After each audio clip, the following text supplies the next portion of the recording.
Je pense qu'aujourd'hui, on va majoritairement parler d'Aboubacar, étant donné que c'est quasiment le seul sujet dans les actualités du jour. Vraiment, tous les médias ne parlent que de ça, donc je vais être obligé de boucler sur ça.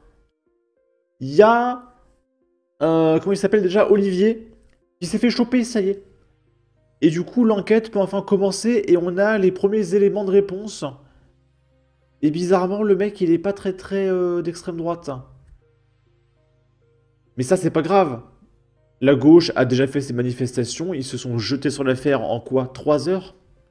Il y a déjà eu les rassemblements, les manifestations, etc. Donc, dans l'esprit des golems de gauche qui ne réfléchissent pas et qui ne se renseignent pas, ils vont se souvenir toute leur vie de Aboubacar qui a été tué par l'extrême droite. Mais bon, on va quand même regarder les premiers éléments de l'enquête parce que nous, on n'est pas des golems de gauche. Et donc, il s'est rendu, hein, ça y est, en Italie. Et du coup, il va être ramené en France, je suppose, pour qu'on puisse connaître les raisons qui l'ont poussé à l'acte. F de Souge qui nous dit la famille du meurtrier de Aboubacar aurait-elle dû être expulsée? Parce que oui, il est issu d'une famille de migrants qui n'avaient rien à foutre en France. Et ils ont bénéficié de laxisme judiciaire. Voilà. A-t-elle bénéficié de décisions judiciaires pour rester en France? Et donc on a un article. Safet Hadzovic peut rester en France avec toute sa famille. Le tribunal administratif de Lyon vient d'annuler l'arrêté de reconduite à la frontière visant ce Bosniaque. Arrivé en France en 2001 avec sa femme et leurs 11 gamins, Safet Hadzovic avait déposé pour lui et sa famille une demande d'asile politique rejetée.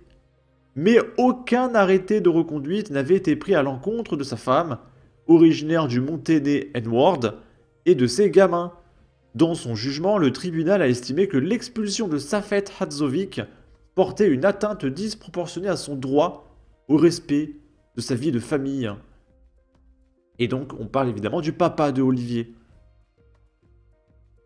Et donc, son papa, il avait rien à foutre en France. Mais, regroupement familial, il est venu avec ses 11 gamins. Il a dû avoir une CAF, mais faramineuse. Et 20 ans plus tard, il y a le petit Olivier, voilà, qui a planté Aboubacar. Donc j'ai envie de dire, le laxisme tue. Le gauchisme tue. Voilà.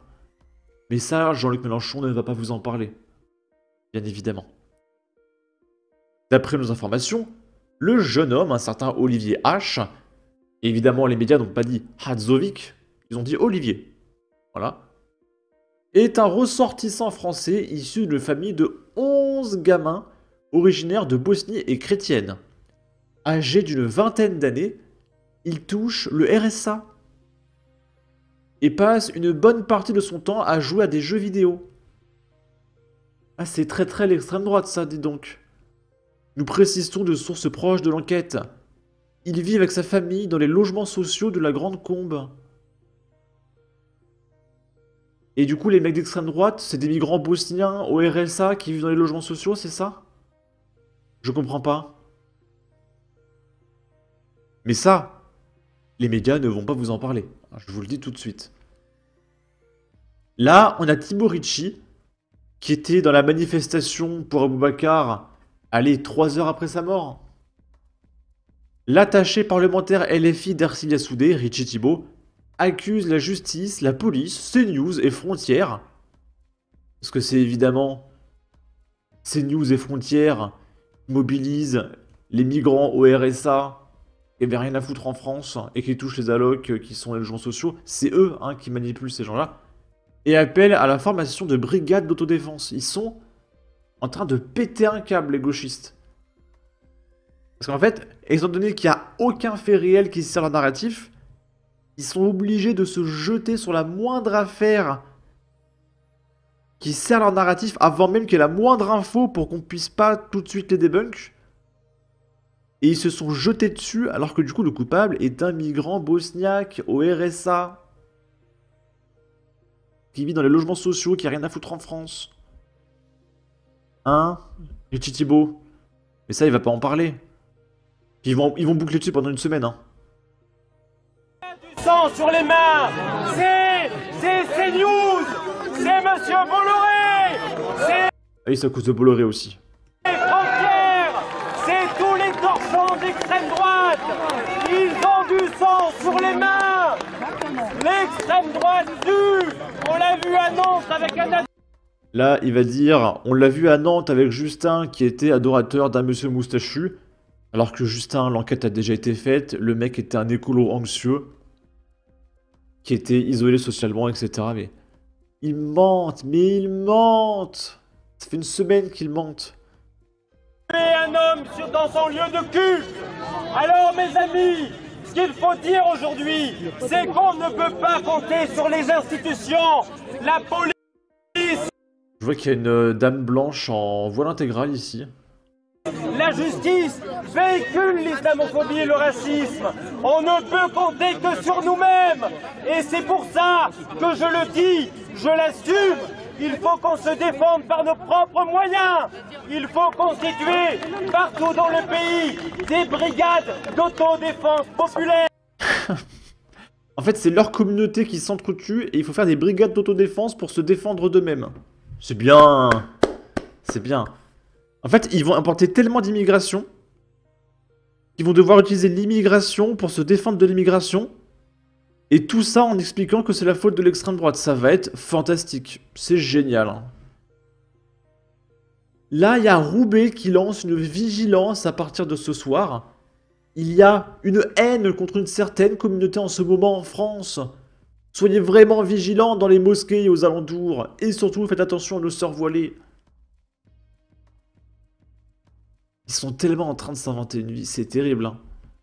Et on va finir avec ça, il y a Aymeric Caron qui s'est pointé à la manifestation. Et c'est un socialiste, Aymeric Caron. Alors Aymeric Caron, il a milité pour la fin de CNews, de C8, etc. Hein, c'est un communiste. Mais c'est déjà l'extrême droite. Et il s'est fait insulter par les manifestants de gauche, il s'est fait recaler, etc. Et vous inquiétez pas que en 2027, pour accéder au pouvoir... Ils seront copains avec la France Insoumise. Hein. Et le reste de l'année, ils s'insultent, ils se crachent dessus, ils peuvent pas se blairer. Ça n'a aucun sens. Hein. Alors que pourtant, à droite, bah, je sais pas, il n'y a pas de conflit. Tu vas pas me dire que Mario Maréchal déteste Marine Le Pen, que Jordan, il peut pas blairer Eric Ciotti. Et pourtant, à droite, il n'y a aucun rassemblement. Il n'y a aucune union des droites. Mais à gauche, les mecs, ils se crachent dessus toute l'année. Ils peuvent pas se blairer, vraiment, ils se détestent. Et ils sont capables de se rassembler en 24 heures. Enfin, je comprends pas, ça m'énerve. Bref.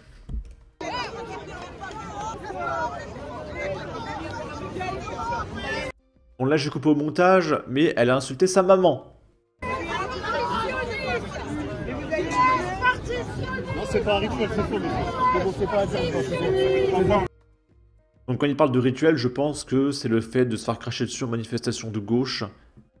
C'est bizarre, le mec vient dans la manifestation pour se plaindre de la gauche et dire voilà, c'est comme d'habitude, mais mec, t'étais pas là pour Aboubacar à la base. Ils sont constamment là pour faire de la propagande politique, hein, ça n'a aucun sens. Bon. Sur ce, n'hésitez pas à donner votre avis, votre opinion, à partager, liker, commenter, ça aidera au référencement de la vidéo sur YouTube. Abonnez-vous, suivez-moi sur Twitter, prenez soin de vous, salut!